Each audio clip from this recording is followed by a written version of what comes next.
In recent years, reports of unidentified anomalous phenomena have skyrocketed.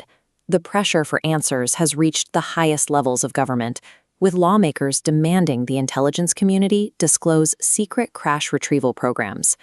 To address these claims, the Defense Department established the All-Domain Anomaly Resolution Office. Congress gave this group permission to examine America's most sensitive records to investigate allegations of a decades-long cover-up. Investigators quickly identified earthly explanations for most modern sightings. They found many pilot accounts of floating orbs were actually sunlight reflecting off Starlink satellites, while others were drones, birds, or balloons. But when the team turned to historical archives, looking for proof of extraterrestrials, they found a different kind of conspiracy. The government was indeed hiding the truth, but the evidence pointed toward a man-made operation.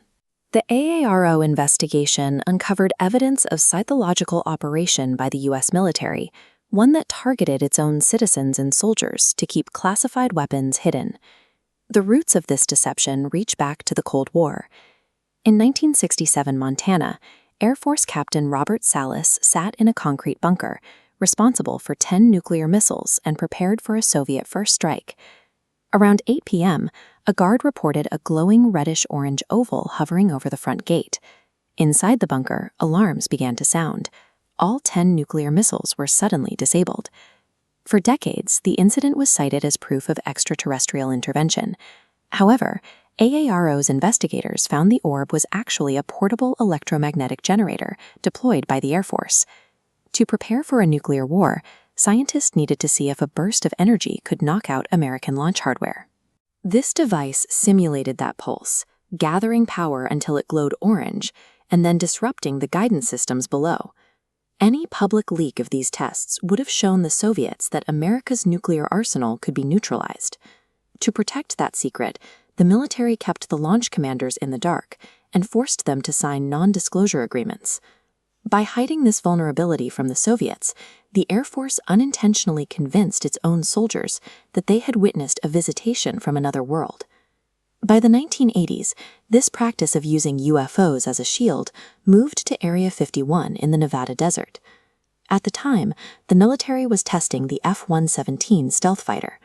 With its black skin and sharp, angular geometry, the aircraft looked like nothing else in the sky. To prevent the Soviet Union from learning about stealth technology, an Air Force colonel deliberately gave doctored photos of flying saucers to a local bar owner. The images fueled rumors that the military was testing recovered alien craft. Military leaders decided it was safer if the public believed they were seeing Martians, rather than realizing the United States had developed a way to hide aircraft from radar.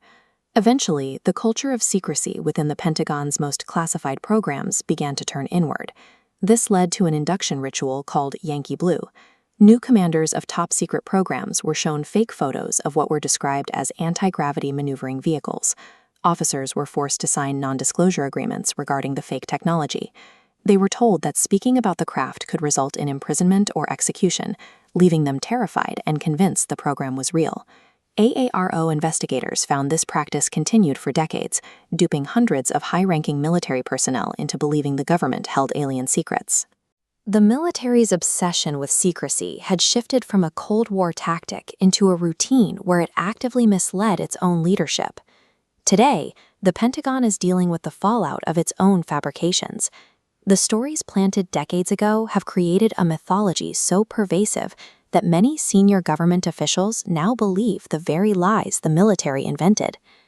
Director of National Intelligence Avril Haines was reportedly stunned when briefed that the persistent rumors of alien programs were actually based on fake materials generated by the military. Despite these findings, the Air Force pushed to omit the details of the Yankee Blue ritual from the Pentagon's 2024 public report, attempting to avoid embarrassment and protect careers. By withholding the humiliating details of its own disinformation campaigns, the military provided more ammunition to the conspiracy theorists it intended to debunk. America's UFO fixation reflects the fallout of a government that spent decades hiding the truth from itself. In trying to protect its secrets, the Pentagon created a mythology it could no longer control.